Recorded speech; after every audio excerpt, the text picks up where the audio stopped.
Welcome to this week's episode of the Jewish Diaspora Report. On this week's episode, I take a risk that most people wouldn't. Let's get started.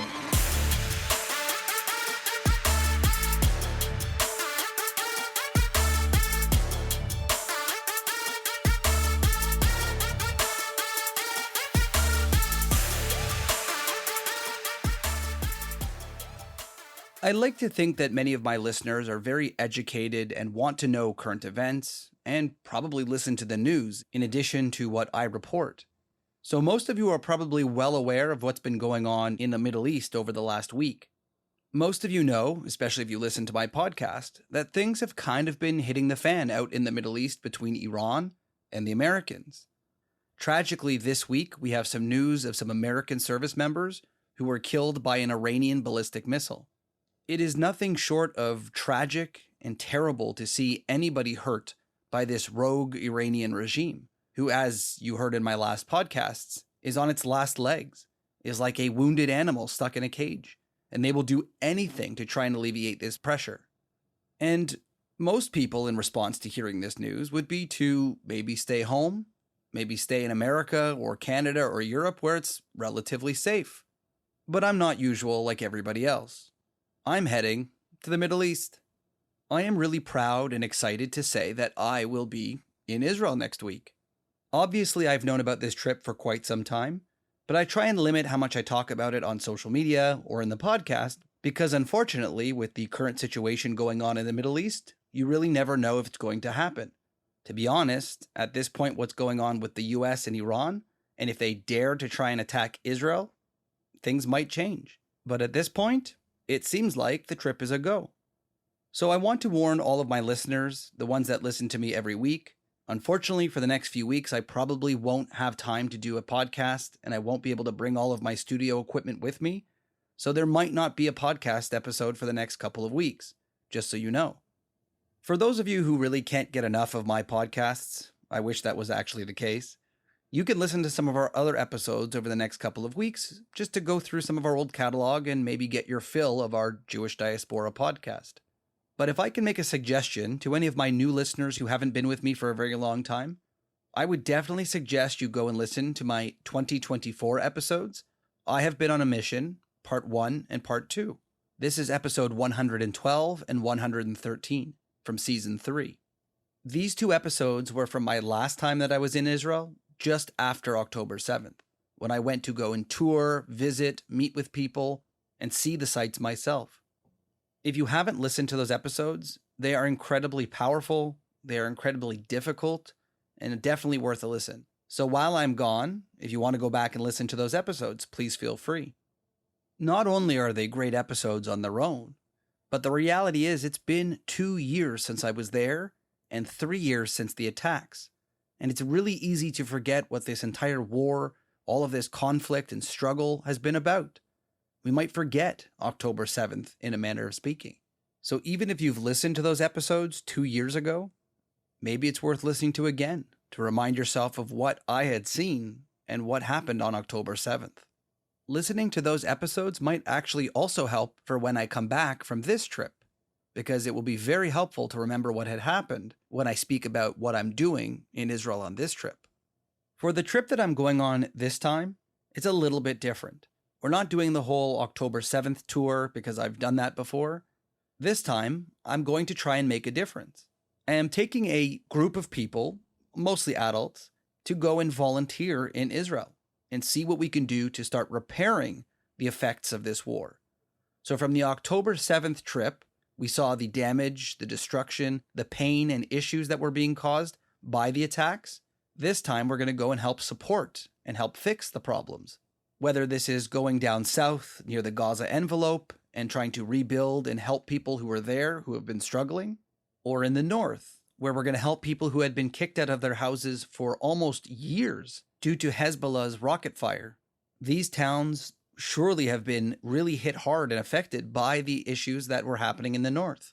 Thankfully, many of these issues have been solved by the IDF taking over much of southern Lebanon, stopping the direct fire, and the peace deal with Lebanon has also done wonders. So now we can go back and start to help repair those cities and start helping those people. I'm really excited to announce that one of the things that I'm going to get to do while I'm there is spend time with the Druze community. For any of my listeners who don't know the Druze people, they are some of the most incredible people you will ever meet.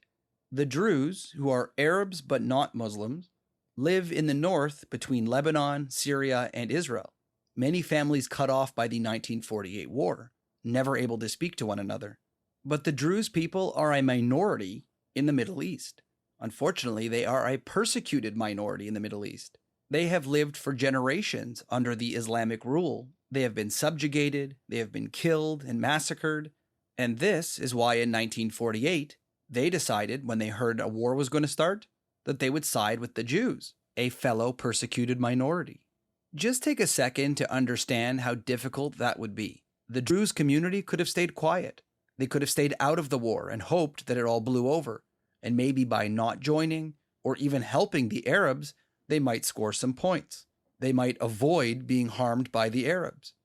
But instead, they decided to stand up and risk their lives for the hope of a Jewish nation, one that would offer them equality, freedom, and safety from the people that are trying to kill both Jews and Druze people.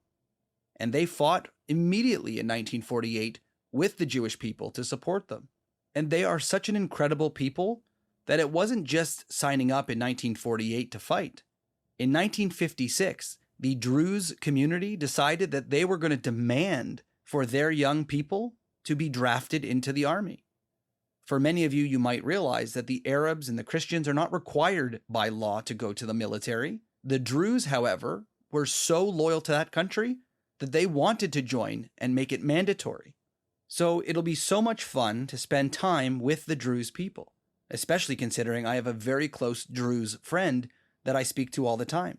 One that wishes he could go to Israel, but because he's from Lebanon and his family might be in great danger if the Lebanese Hezbollah people find out about it.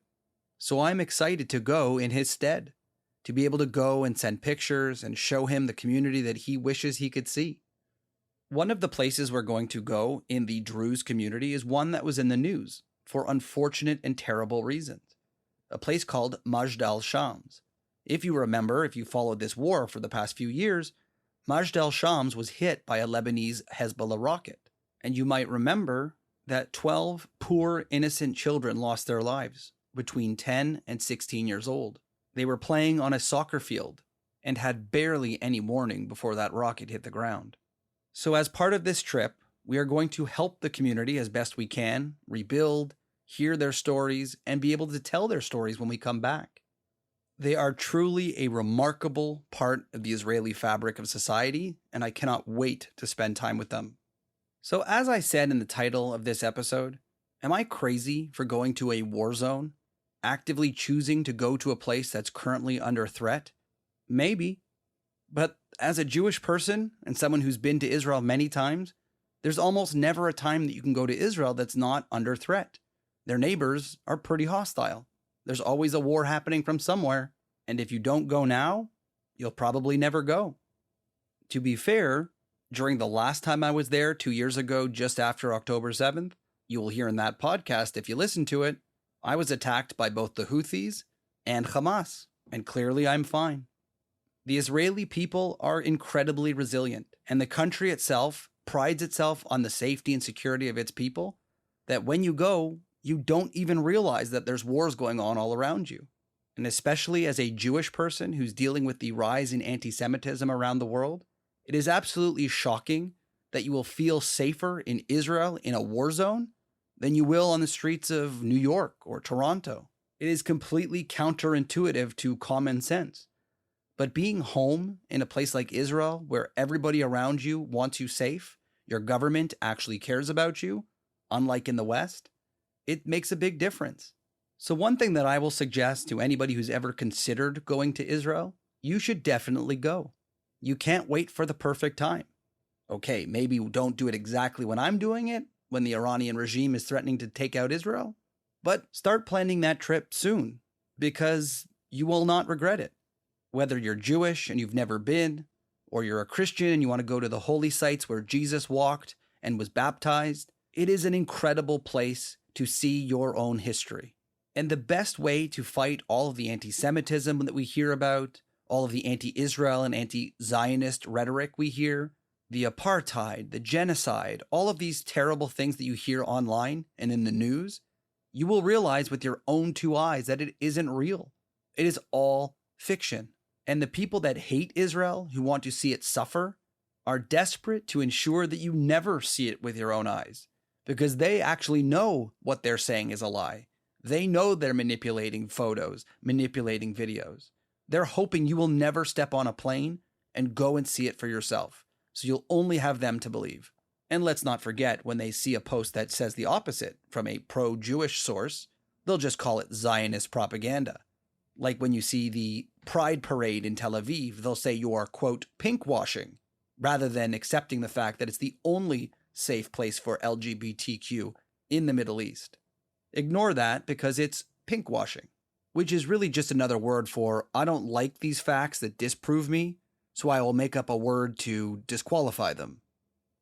In the end, I know this is a very short episode, unlike my usual ones, but there isn't really much left to say until I come back from my trip. My hope is that you guys will follow me along on the journey on jdr.podcast Instagram account. I will hopefully be posting all kinds of pictures. The last time I went, I documented a lot of amazing sites for my Jewish and Christian listeners, and you'll be able to see and hear what I see and hear. I understand that it's very difficult for people on social media to know what is truth and what is fact.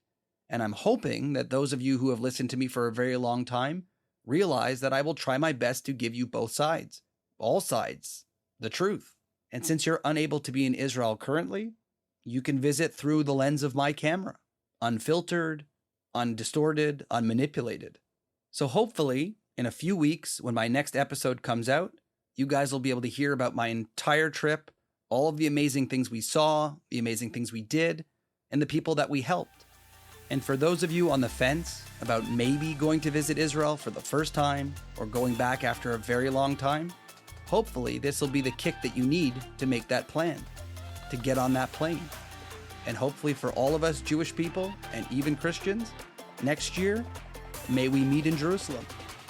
This has been another episode of the Jewish Diaspora Report. Don't forget to check us out on social media at jdr.podcast and check out some of our other episodes on your favorite podcast source. We'll see you next time.